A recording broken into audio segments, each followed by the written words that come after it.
Olá, meus queridos irmãos, graça e paz. Hoje nós estudaremos um assunto muito importante que está relacionado com escatologia, apocalipse, e esse assunto o pastor Felipe já tem dado um estudo, já iniciou, que é um estudo versículo por versículo, e o tema de hoje é o mundo dos mortos. Então eu quero que você fique atento nesse estudo, porque eu vou ler vários versículos, vou explicar da maneira que nós cremos, e mesmo assim você não vai ter um estudo completo. Por quê? Porque esse assunto tem vários desdobramentos. Eu não vou tocar no assunto monismo e dualismo. O que significa isso? O monismo é a ideia do homem, do ser do homem, um ser holístico. O homem é formado por corpo e alma, mas é um ser indivisível. Ou seja, quando o homem morre, logo ele também, a sua alma ela deixa de existir. Ela também morre e ela está inconsciente, ela não está em nenhum lugar, né? E ela só vai novamente retornar na ressurreição, e aí sim essa alma ela surge novamente juntamente com o corpo glorificado. Então essa é a posição monista. O dualismo, você tem duas vertentes, você tem tanto a dicotomia como a tricotomia. Então eu não vou entrar em pormenores. O que significa a dicotomia? Que o homem é formado por corpo, alma, alma e espírito é a mesma coisa, e a tricotomia é corpo, alma e espírito, né? Então tem essa diferença. Isso daí a gente pode fazer um estudo mais para frente. Mas o que defende o dualismo? Defende que o ser, o homem, ele é formado por corpo e alma e espírito, mas o corpo e a alma, ela é divisível. Quando o homem morre, a alma, ela vai para um local. E esse local é o estado intermediário que a gente chama, que essas pessoas estão aguardando o quê? A ressurreição. Eu já quero deixar avisado de antemão que eu defendo o dualismo, né? A posição do homem divisível, que ao morrer o homem vai para um local, para esse estado intermediário, né? Então, assim, a ideia desse vídeo é justamente para mostrar esse local. Então eu não quero entrar nesses outros assuntos, eu sei que está ligado, mas isso daí eu vou deixar para depois, para fazer um vídeo específico, porque o foco aqui é o local. Porque qual é a interpretação comum dentro da teologia cristã? Que ao morrer o justo, ele vai para onde? Vai para o céu. E os outros injustos, os ímpios, vai para o inferno. Então nós vamos entender a etimologia da palavra, analisar ponto a ponto, porque isso é importante, né? Então o que eu vou falar aqui não é algo novo. Eu gosto bastante de ler a patrística, de entender os pais da igreja, porque você tem uma doutrina bem sólida ali, né? E aí você vai analisando, por exemplo, Irineu de Lyon vai falar a respeito desse Hades, né, o mundo dos mortos, aonde todos estão ali, justos e injustos, né? E por isso que é importante definir a etimologia da palavra, para que não se perca a ideia do texto, por causa que essa palavra inferno ela foi usada agora de uma maneira muito pejorativa, então negativa, uma coisa que não tem nada de bom, né? Então fique ligado no vídeo, analise, né, ponto a ponto, e tire as suas conclusões pela palavra de Deus, porque isso é o mais importante. Então por isso que eu quero ler os textos, os contextos, aí você faz a sua análise e reflita.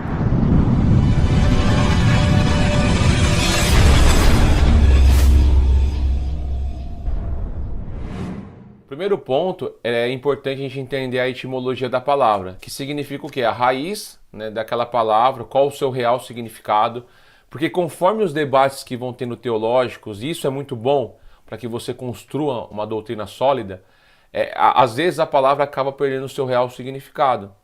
Por exemplo, a palavra inferno, quando se fala disso, você tem a ideia de condenação, lago de fogo, mas será que realmente a palavra inferno está ligado com isso?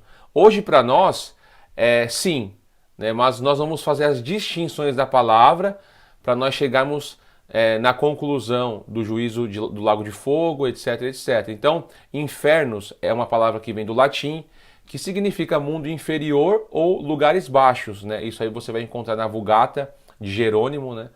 Então eu não vou entrar em pormenores, eu não vou estender nessa parte para que a gente possa já ir direto para os textos, né?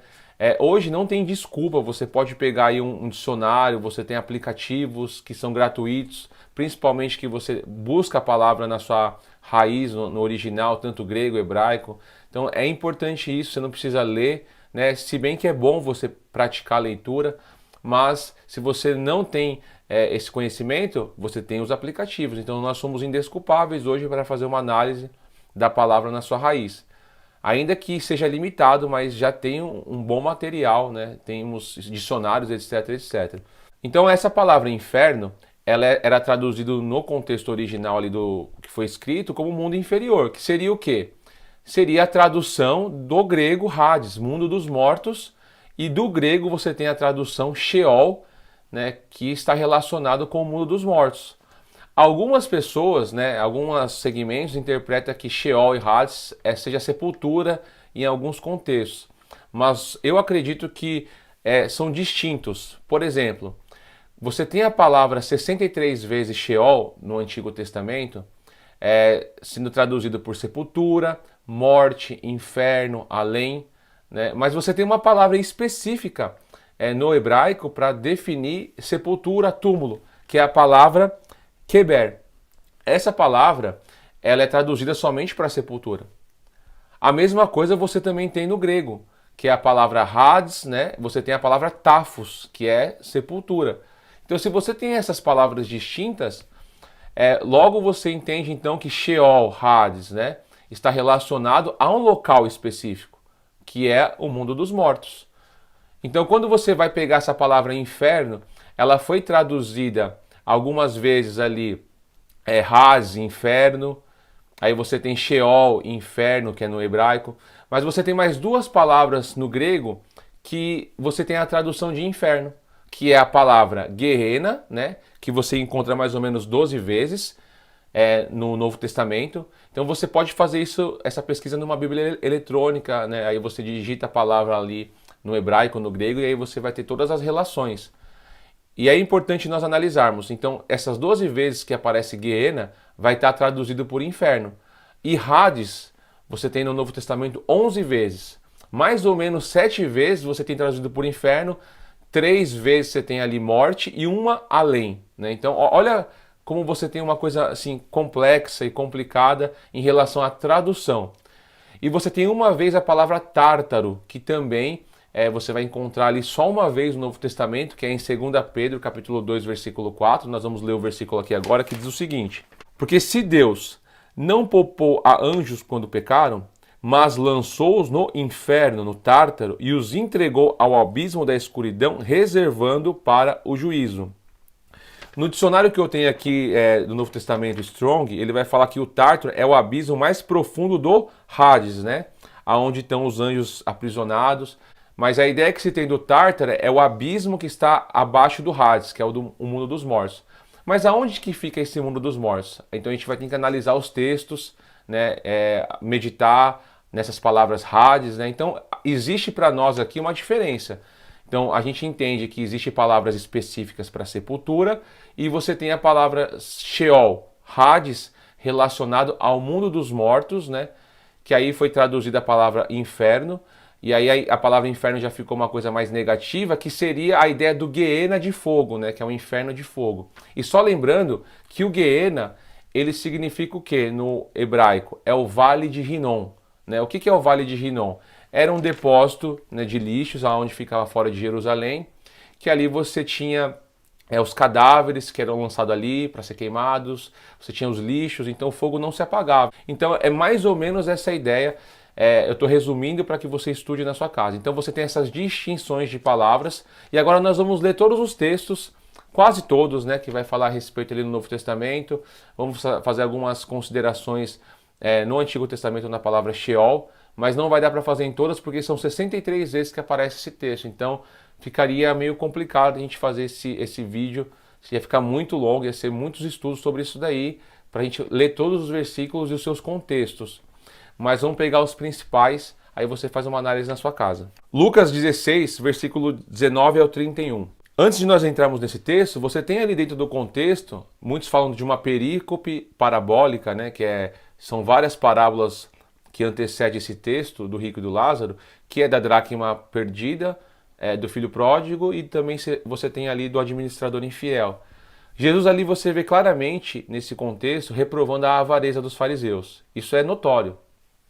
Mas o fato de você ter uma sequência de parábolas, isso não quer dizer que o último texto termina como uma parábola.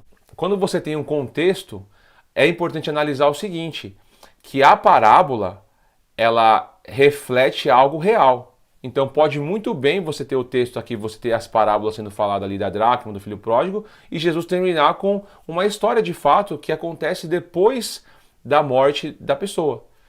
Então, um dos pontos que as pessoas dizem é que não pode ser uma parábola porque usa nome. E é uma interpretação louvável.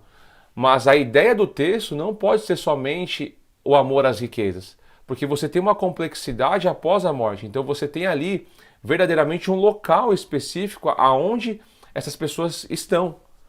Né? E nós vamos ler textos que Jesus vai falar que ficou no seio da terra, né? Mas, primeiramente, vamos entender pelo menos essa divisão do texto aqui, que vai mostrar esse local. Ora, havia certo homem rico que se vestia de púrpura, de linho finíssimo, e que todos os dias se regalavam esplendidamente. Havia também certo mendigo chamado Lázaro, coberto de chagas, que jazia à porta daquele, e desejava alimentar-se das migalhas que caía da mesa do rico, e até os cães vinham lamber-lhe as úlceras. Então eu não vou entrar em um estudo da parábola, mas eu quero pegar só os pontos principais aqui. Aconteceu morrer o mendigo e ser levado pelos anjos para o seio de Abraão, morreu também o rico e foi sepultado. A palavra sepultado aqui é a palavra tapto, né? Vem de tafos, né? Que é sepultura mesmo. No inferno, essa palavra aqui é Hades. No Hades, estando em tormentos, levantou os olhos e viu ao longe a Abraão e Lázaro no seu seio.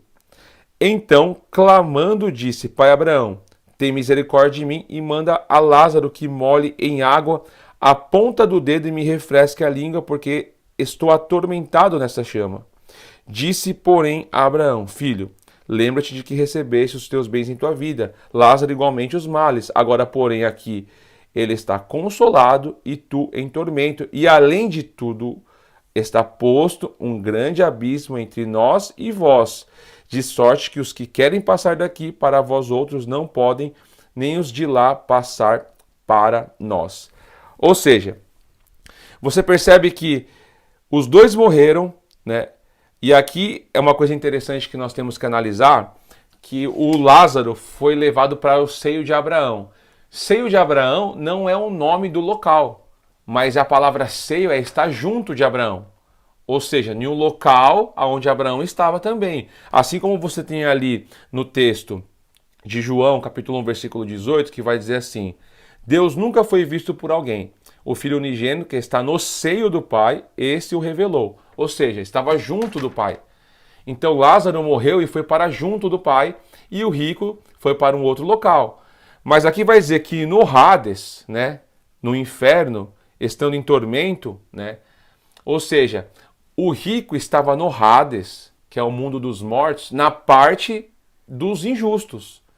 Lázaro e Abraão estavam em outra parte, que era dos justos. Por isso que você tinha ali um alcance de visão. O rico estava vendo Lázaro. Você tinha um abismo. Então é mais ou menos, é uma imagem que eu vou colocar aí. Você tem o local de descanso, de consolo, e você tem o local de tormento já.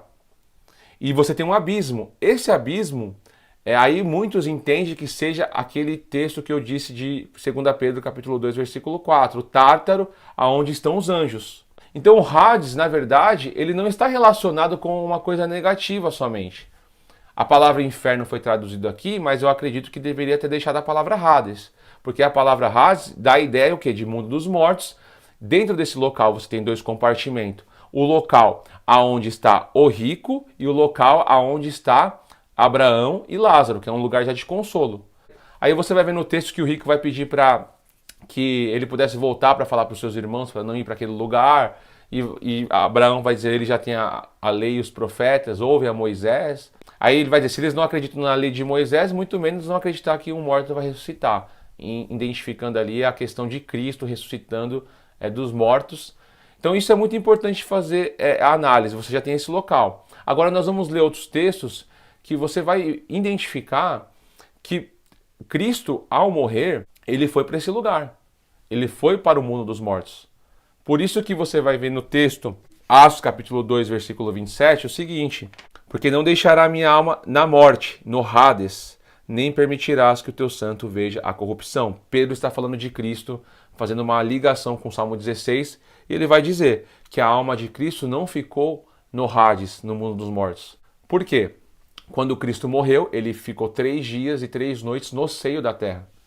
Ou seja, ele estava nesse local, no Hades.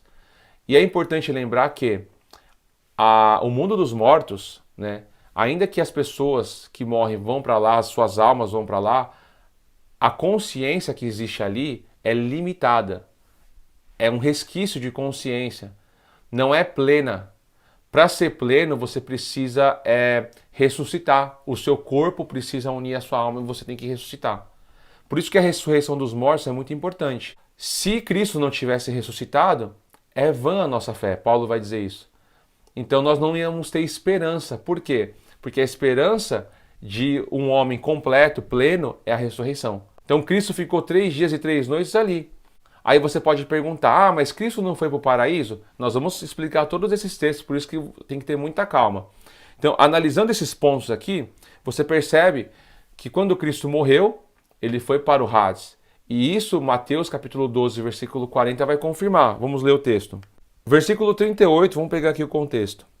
Então alguns escribas e fariseus replicaram: Mestre, queremos ver da tua parte algum sinal.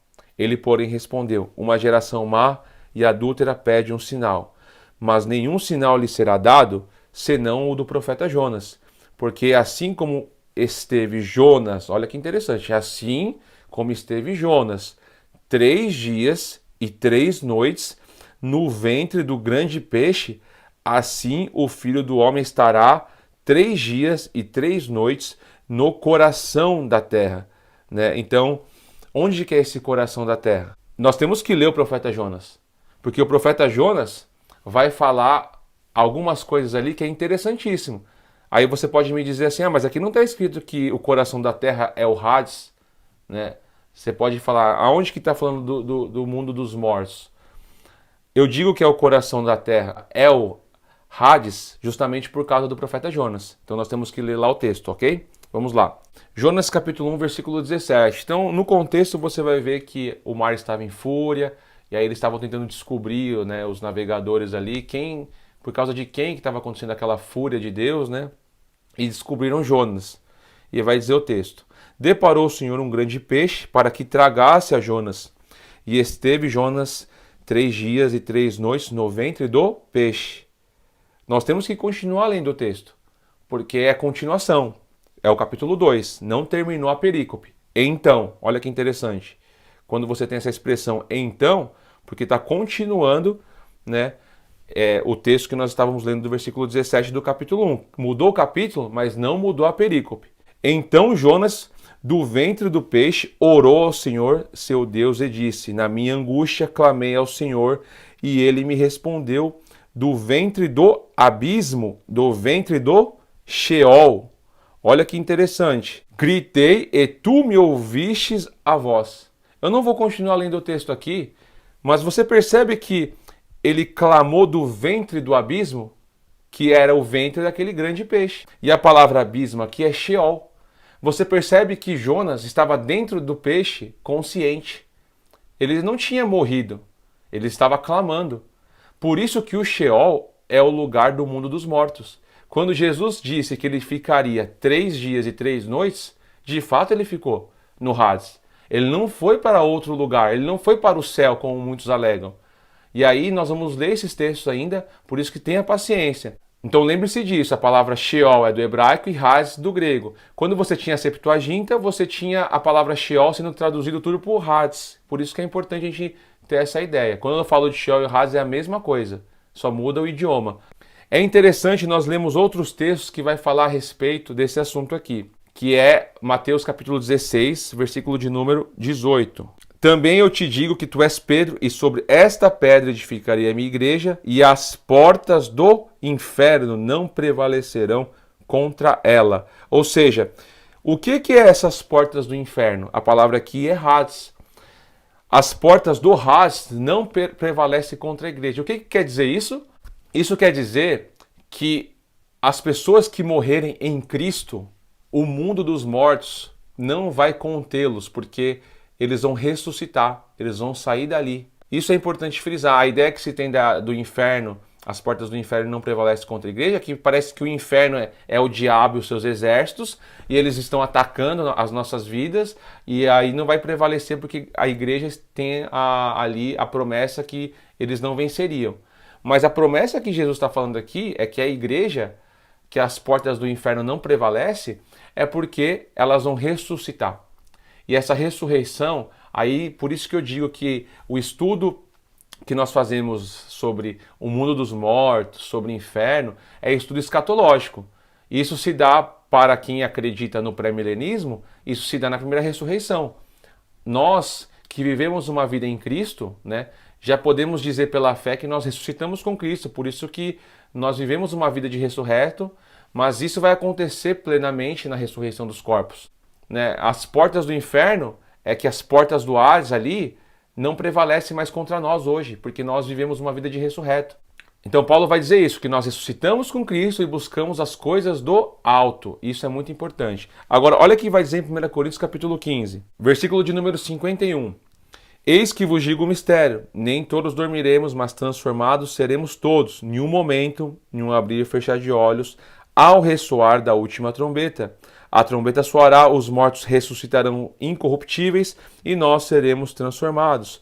Porque é necessário que este corpo corruptível se revista da incorruptibilidade e que o corpo mortal se revista da imortalidade. Olha a promessa da ressurreição. E quando este corpo corruptível se revestir da incorruptibilidade e o que é mortal se revestir da imortalidade, então se cumprirá a palavra que está escrita. Somente aí se cumpre essa palavra que está em Oséias 13, que vai falar do Sheol, né? Somente na ressurreição, que é a ressurreição da incorruptibilidade dos corpos, né? Ele vai dizer, onde está, ó morte, a tua vitória? Onde está, ó Thanatos, a palavra aqui, morte, a sua vitória? E aí no versículo seguinte vai dizer, onde está, ó morte, o teu aguilhão? Na revista atualizada, traduziu por morte. Algumas versões vai estar inferno, se eu não me engano, a corrigida. Mas essa palavra, onde está, ó morte, o teu aguilhão, essa morte é o Hades. Onde está, ó Hades, o teu aguilhão?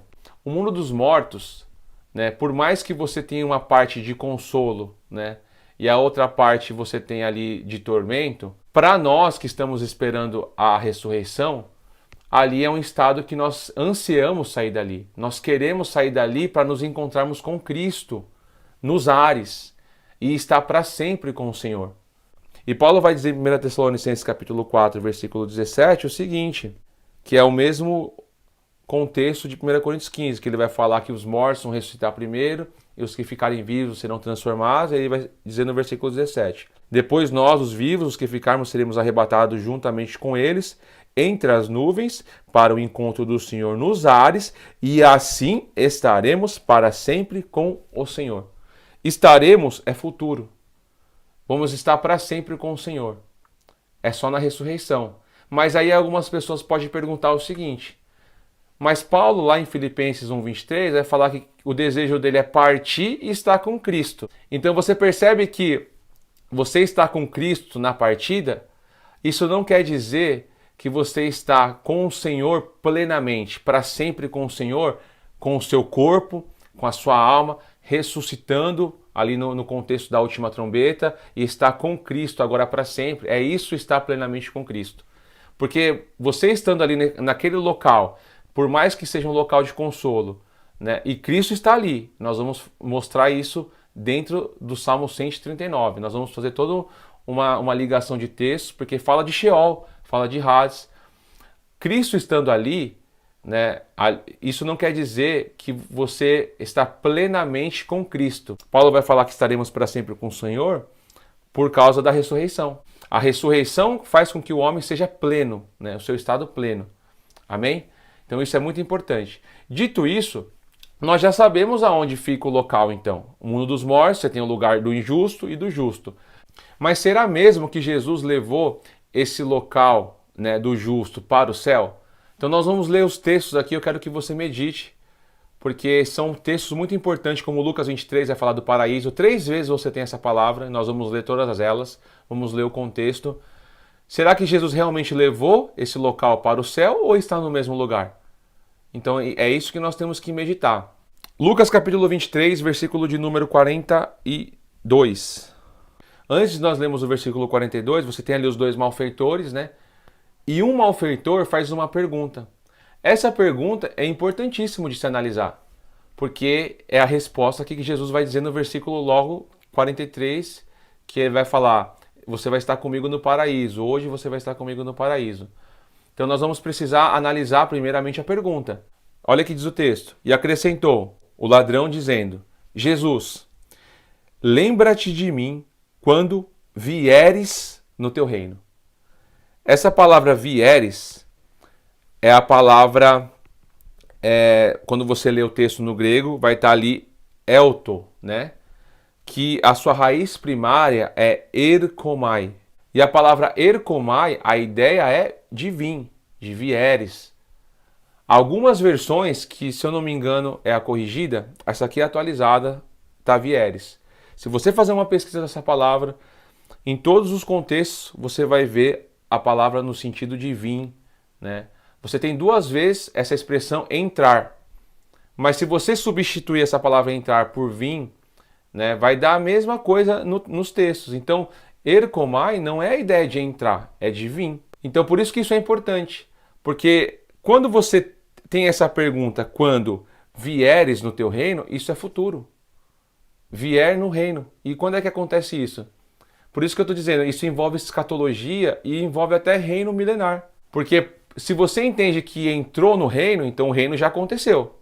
Mas quando você entende que ele vai vir no seu reino, vai ter um reino ainda nessa terra, vai existir um reino de Cristo, né, a qual só se dá no ressoar da última trombeta. Então a palavra aqui, o correto é vieres. Você pode fazer a pesquisa, né, quando vieres no teu reino futuro. Então isso acontece só na segunda vinda de Cristo, quando Cristo vai arrebatar a sua igreja. Então não é naquele momento que Cristo morreu. Porque quando ele morre, lembra que eu disse? Ele ficou 3 dias e 3 noites no coração da terra. E aí você vai ter o quê? A resposta de Jesus para a pergunta que o ladrão fez. Ó, lembra-te de mim quando você vieres no teu reino. E Jesus lhe respondeu: em verdade te digo que hoje estarás comigo no paraíso. Então, as pessoas afirmam o quê? Jesus está dizendo que naquele momento, hoje, ele estaria com ele no paraíso, que aí vai fazer a ligação do terceiro céu, que Paulo vai falar ali em 2 Coríntios, vai falar do Apocalipse 2, vai falar até mesmo de Apocalipse 22, da árvore da vida. Porque em Apocalipse 2 vai falar assim que no paraíso tinha no meio a árvore da vida. Mas Apocalipse 22 está relacionado com o novo céu e a nova terra. Que aí dentro desse contexto escatológico, eu acredito que o novo céu e a nova terra é o reino milenar. Já temos vídeos falando sobre isso um pouquinho, mas nós vamos aprofundar mais nesse assunto, que é o pré-milenismo clássico, que muitos defendem, que é da patrística, dos pais da igreja. Que eles defendiam que o novo céu e a nova terra está relacionado com o reino de Cristo. Você percebe que tem muitas informações aqui? Então eu não vou entrar nesse assunto para não nos perder aqui nesse contexto. Quando Jesus vai dizer assim, ó, em verdade te digo que hoje estarás comigo no paraíso, essa palavra que, em verdade te digo que, essa palavra que não tem no texto original. Você pode pesquisar, a palavra oti é que, não tem. Então ficaria assim, em verdade te digo, hoje estarás comigo no paraíso. Quase todas as versões vai estar assim, ó, em verdade te digo, vírgula, hoje estarás comigo no paraíso. Ou você poderia colocar assim, ó, em verdade te digo hoje, vírgula, estarás comigo no paraíso. Eu costumo analisar o texto, se há possibilidade, já conversei com pessoas que estudam grego, se há essa possibilidade, e eles me disseram que sim, que há uma possibilidade de que você interpretar o seguinte: Jesus lhe respondeu, em verdade te digo, hoje, estou te dizendo hoje, estarás comigo no paraíso. Então se você coloca a vírgula na frente do hoje, vai dar uma ideia. Se você coloca a vírgula antes, em verdade te digo, vírgula, hoje estarás comigo no paraíso, você tem uma outra ideia. Mas qual é o contexto? É isso que nós temos que nos perguntar.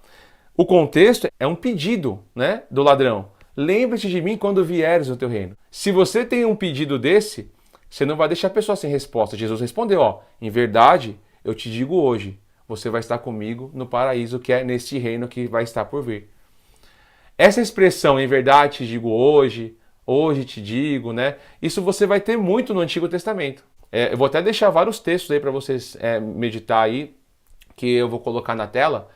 Faz muito mais sentido, então, você entender que Jesus foi para o mundo dos mortos, ficou 3 dias e 3 noites no coração da terra, ressuscitou, depois ascendeu aos céus, está à direita do Pai, e aí quando ele voltar, ele estabeleceu esse paraíso.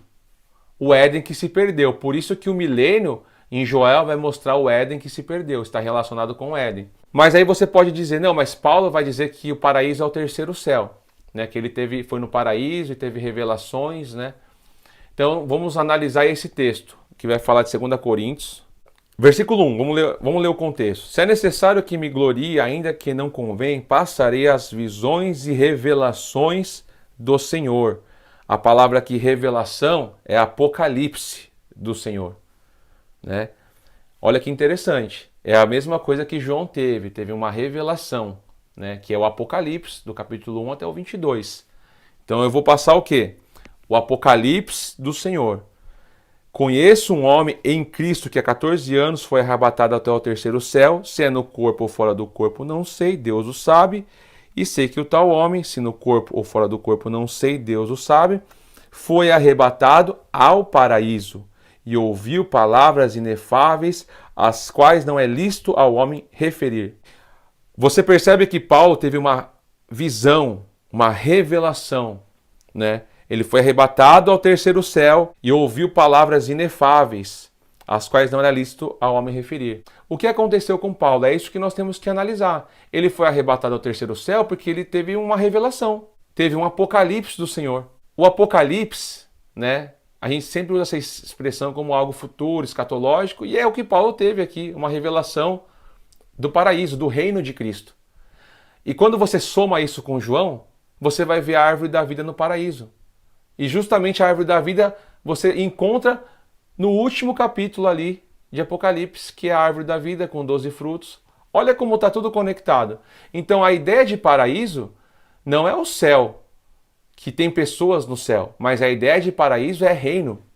Por isso que a pergunta do ladrão é pertinente. Quando vieres no teu reino, né? E não quando entrares. E o paraíso aqui, Paulo teve uma revelação daquilo que aconteceria, né? Do Senhor, da parte do Senhor, e isso está relacionado com essa revelação que João teve. Paulo teve mais ou menos uma visão e ele não quis falar, mas João falou. João relatou isso e escreveu, e nós temos hoje aí um livro para estudar riquíssimo, que é o livro de Apocalipse. E aí nós vamos lá para Apocalipse 12 e vamos analisar esse ponto aqui, que a gente vai ver da árvore da vida. Versículo de número 7, uma promessa para a igreja de Éfeso, né? Quem tem ouvidos, ouça o que o Espírito diz às igrejas. Ao vencedor, dar-lhe-ei que se alimente da árvore da vida que se encontra no paraíso de Deus. Ou seja, no reino de Deus. Essa árvore da vida é interessante porque ela aparece no Éden, né? E sempre eu tenho dito isso nos estudos que eu vou falar sobre o milênio.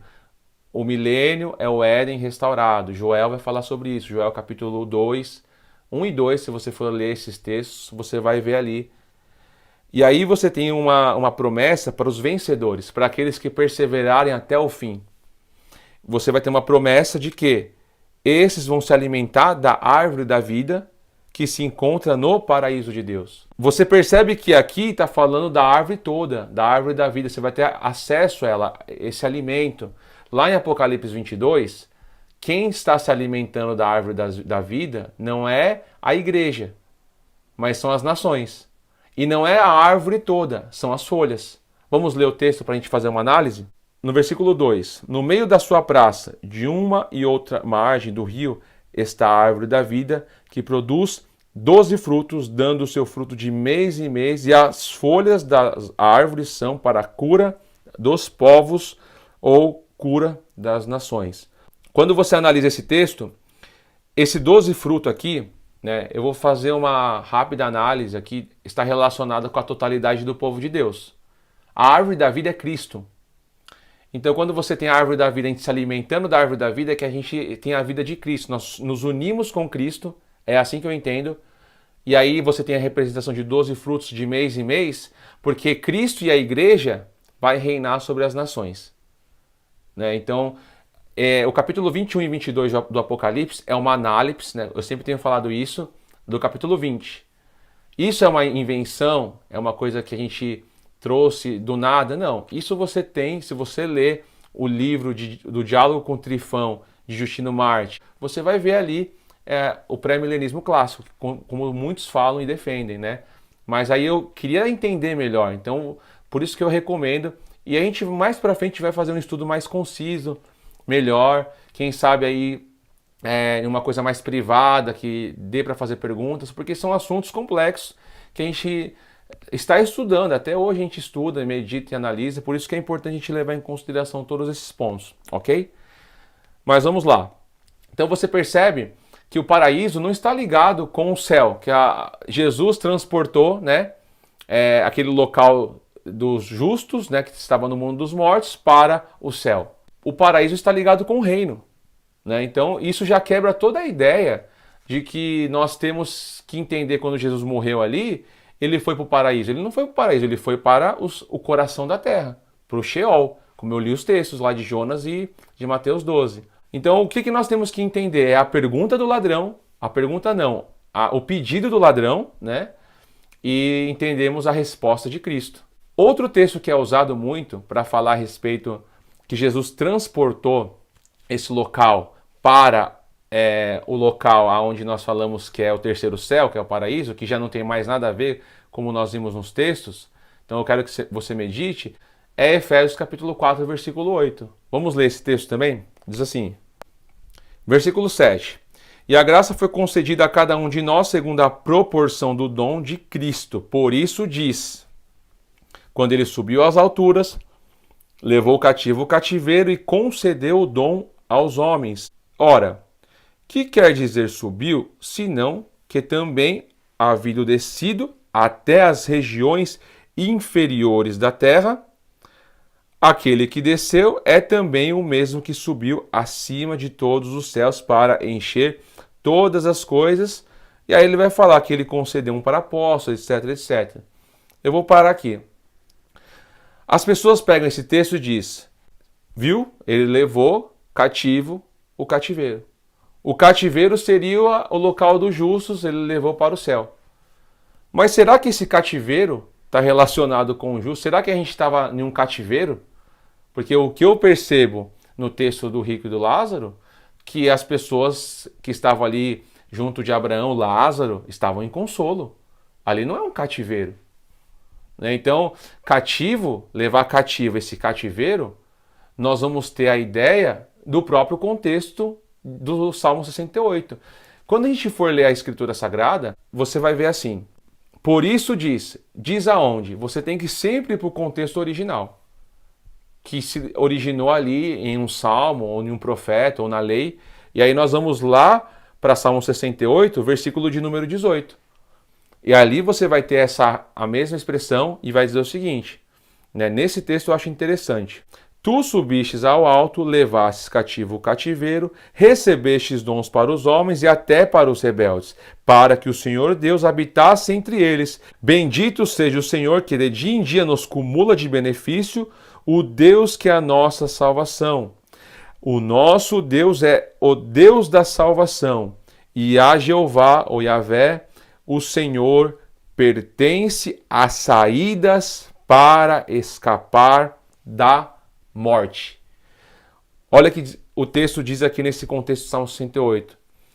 Diz que Deus nos dá a saída para escapar da morte. Como é que nós escapamos da morte? Quando nós estamos em Cristo. E as portas do Hades, do mundo dos mortos, não têm poder sobre nós. Ou seja, levar cativeiro, é a morte. Cristo ressuscitou. E a morte já não tem mais domínio sobre nós. Nós vencemos a morte porque estamos em Cristo. E é isso que é levar o cativo, o cativeiro. E ele ascendeu aos céus, assentou à direita do Pai, e ele deu dons para os homens. Para o exercício ali do ministério do corpo de Cristo, para a edificação do corpo de Cristo. Por isso que nesse texto vai dizer que ele deu até mesmo para os rebeldes. né? Porque você tem ali dons que é distribuído até mesmo para rebeldes. Quando você analisa lá em Mateus 7, você vai ver alguns dizendo: Mestre, em teu nome profetizamos, expulsamos demônios, etc, etc. E ele vai dizer, Jesus disse: apartai-vos de mim, vocês que praticam a iniquidade, ou seja, a transgressão da lei. Você percebe que ele tinha dons, essas pessoas? Assim como Balaão. Balaão foi uma pessoa rebelde, mas profetizou sobre os últimos dias. Por isso que Paulo vai falar em Efésios 4 sobre dons. Só acontece porque Cristo morreu, ressuscitou, levou o cativeiro levou à morte, ascendeu aos céus, e quando ele ascende aos céus, ele vai dizer para o povo ficar em Jerusalém até que vocês recebam a promessa, né? A promessa do Espírito Santo no dia de Pentecostes. Eu fiz um estudo sobre o batismo com o Espírito Santo e falei sobre esse dia do Pentecostes. E aí a igreja recebe dons, né, para a edificação do corpo de Cristo. Então você percebe que tudo está ligado, por isso que é importante nós lermos esses textos. É importantíssimo, ok? E outro texto que é falado também, as pessoas falam muito disso, né? Ah, mas Paulo falou que quando morrer vai estar com Cristo. Cristo está no mundo dos mortos? Vamos lá ler o texto de Filipenses, capítulo 1, 23. Ora, de um outro lado estou constrangido, tendo desejo de partir e estar com Cristo, o que é incomparavelmente melhor. Paulo tinha o desejo de estar com Cristo, porque era muito melhor partir para Cristo. Então, aí nós fazemos a ligação. Cristo está onde? À direita do Pai, está intercedendo por nós, né? E logo, então, agora nós estamos ali, ao lado ou debaixo do trono, né, de Deus. Nós vamos ler esse texto que está em Apocalipse também. Debaixo do trono de Deus. Mas uma coisa que nós temos que analisar é que o salmista, ali no Salmo 139, Davi falando isso, ele vai falar sobre essas questões. Olha o que ele vai dizer. Versículo de número 7. Para onde me ausentarei do teu espírito? Para onde fugirei da tua face? Se subo aos céus, lá estás. Se faço a minha cama no mais profundo abismo, ou Sheol, lá estás também. Esse texto vai falar da onisciência e a onipotência de Deus. Se subo aos céus, o Senhor está lá. E se eu faço a minha cama no Sheol, cama é dormir. Dormir está ligado com Sheol, é o quê? O repouso dos justos, é estar no mundo dos mortos. É um eufemismo, dormir, para a morte, né? Então a pessoa está ali dormindo no Sheol, mas tu estás lá. O teu espírito está lá, o espírito de Cristo. Cristo não é Deus? Ele não é onipresente, onipotente? Então ele está à direita do Pai, mas também ele está ali no mundo dos mortos. Ele está na parte de consolo, onde está Abraão e todos os santos. Então por isso que não tem necessidade de dizer, mas se Paulo quis partir para estar com Cristo, é porque ele ia estar no repouso dos justos, que Cristo ia estar ali também, porque ele é onipresente. Então essa ideia de dizer, não, mas se Cristo está no céu, ele não pode estar lá no mundo dos mortos juntamente com os justos, então você está dizendo que Cristo não tem onipresença, né? E aí ia ser uma coisa totalmente anti-bíblico, né? Anti toda aquilo que nós acreditamos de Cristo, né? A mensagem cristocêntrica, né? Então você tira a divindade de Cristo. Então isso é muito perigoso. Então isso não comprova que as pessoas foram para o céu porque Paulo queria partir e estar com Cristo. Isso mostra que ele queria estar ali com Cristo repousando. Mas esse repouso não era um repouso que ele queria estar permanente. Porque ele vai falar lá em Tessalonicenses 4, que nós lemos no versículo 17, que na ressurreição nós estaremos para sempre com o Senhor. Quando eu desejo estar com Cristo, morrer, eu queria morrer para estar com Cristo, Paulo está falando aqui, é porque ele queria sair dessa fadiga, desse momento que ele estava ali, talvez com muitas tribulações, que ele passou muito, e queria já estar nesse descanso. E é por isso que aí ele vai falar no texto ali, não, mas eu tenho que ficar aqui por um propósito, né? Essa ideia de Filipenses ali. Mas agora vamos pegar um outro texto que vai falar sobre o altar, né? Muitos dizem que os justos estão debaixo do trono de Deus, né? Nós vamos ler todos esses textos aqui agora. Apocalipse 6, versículo 9 vai dizer: Quando ele abriu o quinto selo, vi debaixo do altar as almas daqueles que tinham sido mortos por causa da palavra de Deus e por causa do testemunho que sustentava. Clamaram em grande voz, dizendo: Até quando, ó soberano Senhor, santo e verdadeiro, não julgas nem vingas o nosso sangue dos que habitam sobre a terra?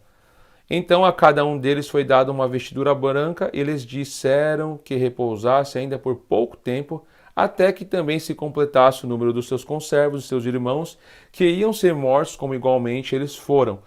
Então aqui as pessoas dizem que esse altar é debaixo do trono de Deus. Esse altar aqui, se você for estudar o tabernáculo, né, você tem um altar, um primeiro altar que é no átrio, o altar do sacrifício. Quando você pega esse texto, esse altar aqui, onde que é o altar? A terra. Por quê? Porque essas almas estão debaixo do altar. Por isso que fala no coração da terra.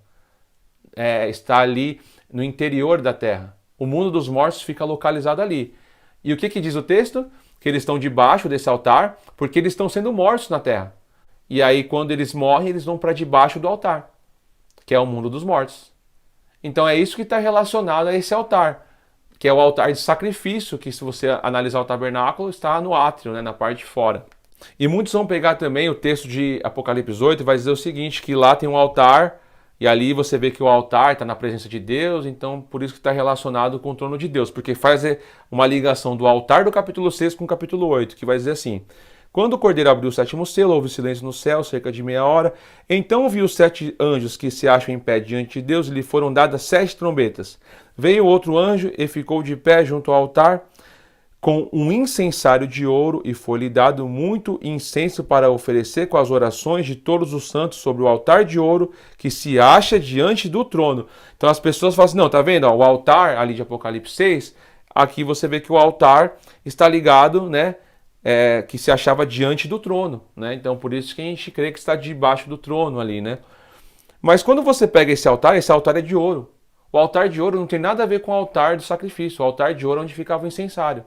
É importante estudar o tabernáculo, porque você tem ali o altar no átrio, você tinha um altar também no santo lugar, que era o altar do incensário. Então são altares totalmente diferentes. Ali está relacionado com as orações dos santos, e não com o altar daqueles que estão clamando por vingança, que eles foram derramados o seu sangue ali. Ok? Então esses textos são usados para falar que as pessoas estão no céu, né, que foi transportado debaixo do altar do trono de Deus, que o altar está ali.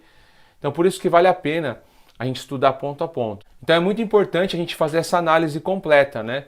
E aí quando você tem o inferno, no nosso contexto, que já é usada a palavra para coisa negativa, você fala de lago de fogo, é diferente de Hades. Por que eu digo que é diferente de Hades?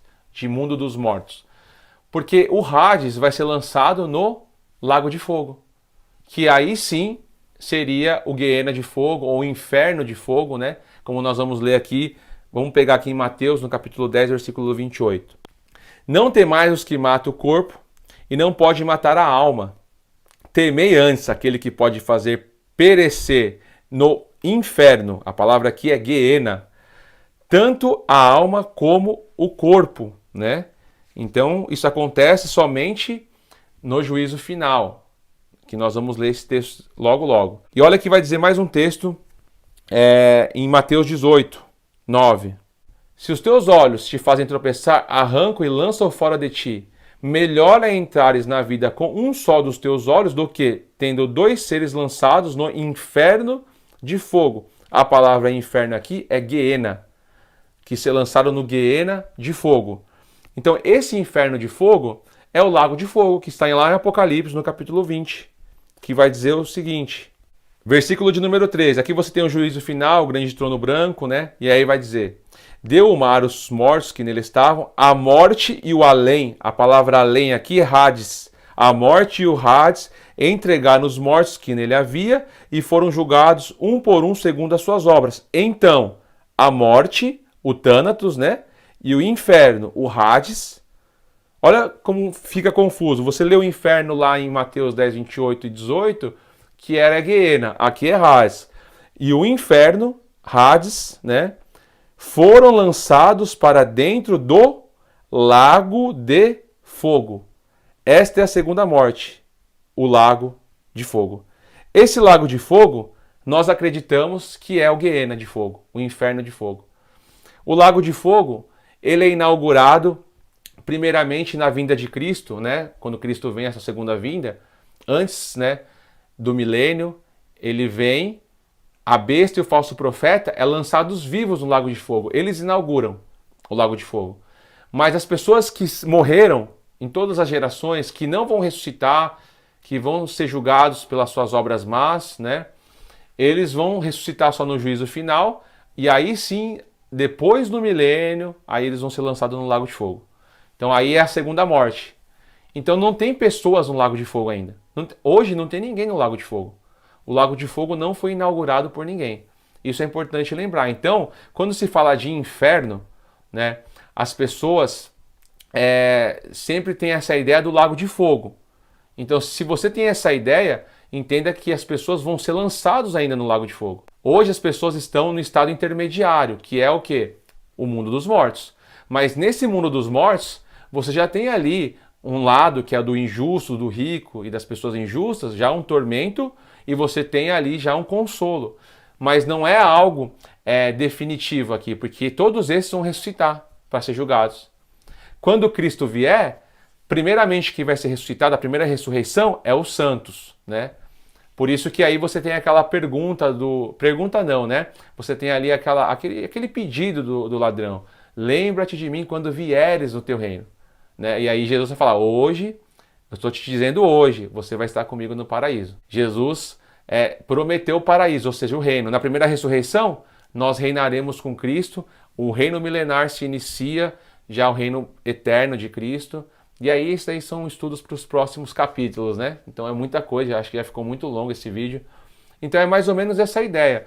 Então nós temos que diferenciar, né, que depois que o homem morre, existe o estado intermediário, que é o mundo dos mortos. Aí depois você vai ter a primeira ressurreição, vai ter todos os eventos escatológicos. Aí depois você tem no juízo final, todos que foram injustos sendo condenados e lançados no lago de fogo, que aí sim é o inferno, que seria no nosso termo, né, que já foi modificado, inferno de fogo, lago de fogo, aí sim. Mas, por isso que quando você for fazer um estudo, sempre procura analisar a palavra se é Hades, é inferno, se Guiena é inferno, e fazer essa análise, para você ter uma compreensão melhor. Talvez esse estudo você possa pensar, nossa, que difícil, não deu para pegar tanta coisa, porque eu falei muitos versículos. Reveja o vídeo, analise novamente, porque nós sempre vamos estar falando desse assunto, né? E aí você vai sempre já colocando isso na mente, vai entendendo melhor. Esse estudo é um estudo escatológico, né? É dos últimos dias.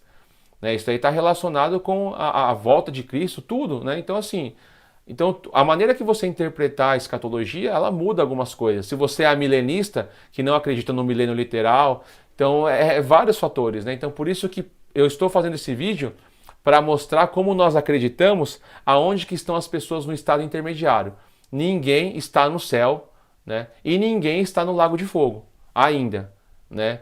Isso vai acontecer mediante primeiramente a ressurreição, né? Então é isso daí. Que Deus abençoe a sua vida. Espero que você tenha gostado do vídeo. Curta, compartilha, né? Nos ajude aí no projeto, né? No sentido de divulgação, né? E oração. E que você possa ser abençoado e abençoar outras pessoas compartilhando. E creio que o Espírito Santo de Deus vai nos dar direção e entendimento cada dia mais. Amém? Deus abençoe a todos em Cristo Jesus.